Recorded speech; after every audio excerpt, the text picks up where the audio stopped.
track's much slicker than usual, so hopefully we can adapt to the racetrack. I'll catch up with you guys after qualifying.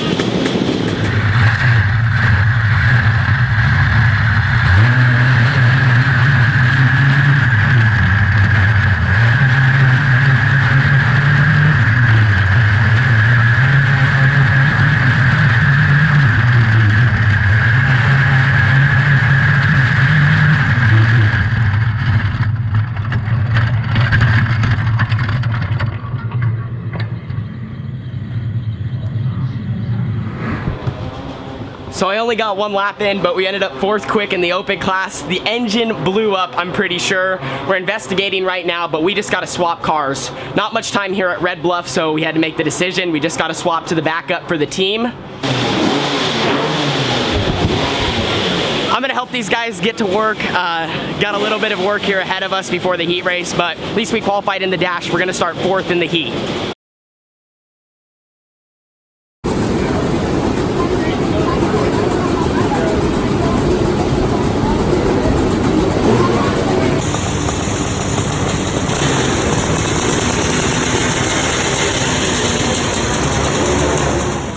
So false alarm, we did not lose an engine after qualifying. We had a small issue in the carburetor, minor, got it fixed, and it's gonna be ready for heat race action. We're gonna start 4th in heat race number 4. Great qualifying effort from us, especially after going 20th and 21st quick the past few races here. Felt much, much better out there, had a great line, and the track is a little bit slicker. Brandon Williams, the track promoter, is doing some track prep right now. We'll see how it is for the heat races, but I wanted to come down here and show you guys the trophies after our little mini Chinese fire drill.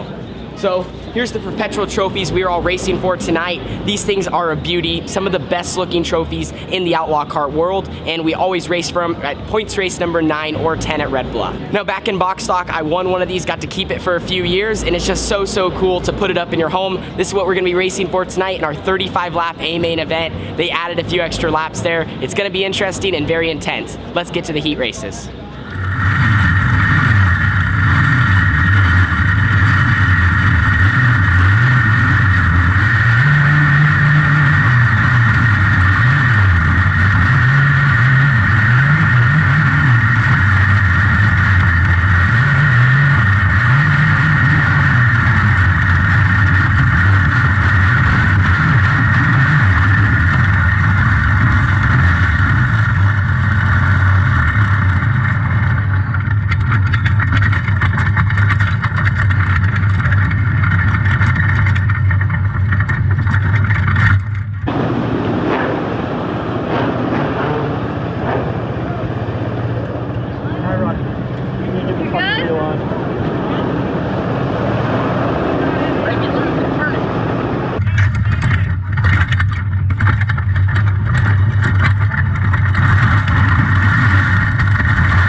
It's a little bit later than usual, and our heat was hectic just like qualifying.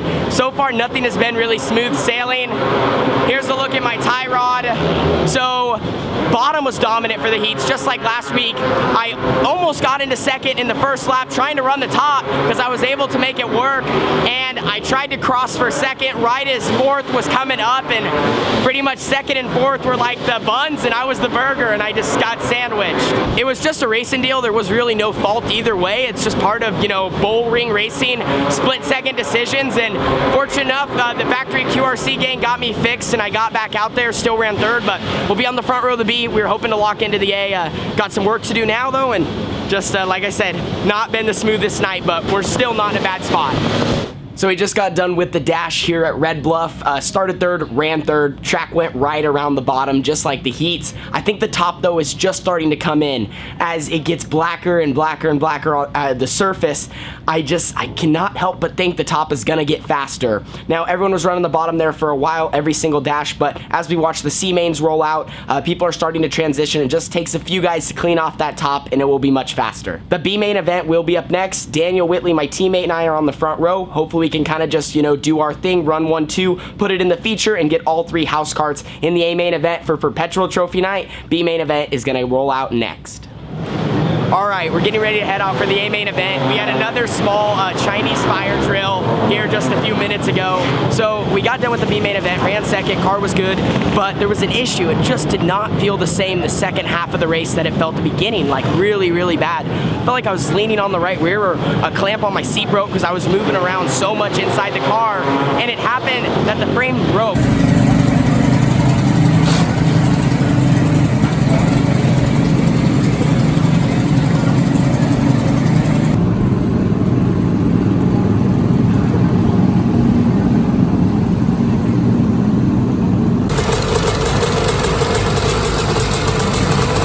The frame broke. I'll put a picture up on the screen of it. It was bad and nothing you could just easily fix. So we brought out the backup car that we were going to use earlier after qualifying, got it ready to go, and now we should be ready.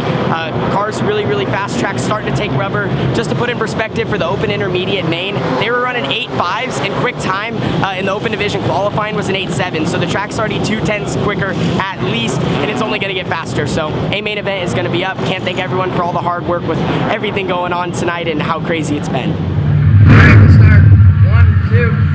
Thank you, dude. Do this.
What a chaotic night at Red Bluff. Just wow. You know, we started off the night, we burned a 4th quick lap in qualifying, put it in the dash. That was super exciting, but we only got 1 lap. You know, we had an issue with the engine that halted our qualifying run. We pushed it in, we thought it blew up, but then we actually found the real issue, put the car back together, rolled off for the heat race. You know, now we don't have any issues, and get in a little incident there, rips off the right front. We have to come in the hot pit. Thanks to Ryan Whitley and my car owner, Jimmy. Those two were the main helpers, plus everyone kind of holding the car and being there. Got me back out on the racetrack. I was able to run 3rd in the heat to just put me on the front row of the B with my teammate, Daniel Whitley. We ran 1-2, snuck into the A, started 12th, and was able to drive through the field. It took us 33 laps to get inside the top 5, but we finally were able to get there and then came home 2nd. The track was very fast. It took rubber pretty much from the get-go. You know, the beginning, the open intermediate, they ran 2 features before us. That's another class. Same rule package, besides they just have to be a little bit lighter. They were running like 8.5s and 8.6s in their A main event. And quick time in the open class at the beginning of the night was an 8.7. So the track was the fastest it had been all night. And then once the opens rolled out, it continued to have that same speed. I felt like we had a top 3 car for sure, if not the car to win the race. I just never got in position to get out front. I kept getting trapped on the inside on the starts, the famous inside, and that'll just, it hurts you. You can't keep your momentum up. It takes you a lap or 2 to get back to the top, and by then you've already lost a spot or 2. You have to make it back up, and then the process just repeats. I did feel like I was aggressive in the proper situations to where I wasn't driving over people. I mean, I made some good moves and, you know, had some good battles with others, but when the track goes rubber down like that, it's definitely a different style of racing where it's just up on the wheel and you have to be very, very aggressive, and it's pretty much impossible, it seems like, to clear a slide job unless someone sees it coming and lifts. Otherwise, most of the guys are just, seems like, knocking each other out of the way. So I prefer more just slick and slow down versus that. If you got a good car and you start up front, rubber's awesome because it's really hard to pass you, but the style of driving and whatnot, it's not my favorite, but you're gonna have to deal with it, and I think the rest of the year is probably gonna be like that with the amount of cars we've been having. But I do want to thank Jimmy and everyone at QRC on the team. A great night for us, and just, you know, with everything that happened, we persevered through it and still came home with an awesome finish. Stay tuned for the vlog on Carly. She had a phenomenal night in her 250, and you guys are not going to want to miss it. So when you get the notification for that, click on that video, watch. Carly had a great night at Red Bluff as well. Also, don't forget, if you guys are not able to make it to the track next weekend, watch live on Fast Forward Media for free. You can tune into my YouTube channel right at 1 o'clock on Saturday Pacific Standard Time, or to fastforwardmedia.com. Both links are in the description below. Also, for everyone that is going to be at the track this Saturday, there is a little small group called Gone for Good. They're going to be doing an electronic waste drive. So if you guys have any old electronics you want to bring to the racetrack and get rid of, television sets, computer monitors, laptops, printers, hard drives, the list goes on.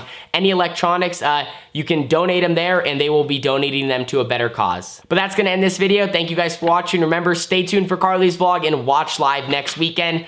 12th to 2nd for us, Factory QRC, another great night, but we are hungry for a win. So hopefully this next Saturday when it's live, we'll get it done. See you guys all in the next one. Deuces.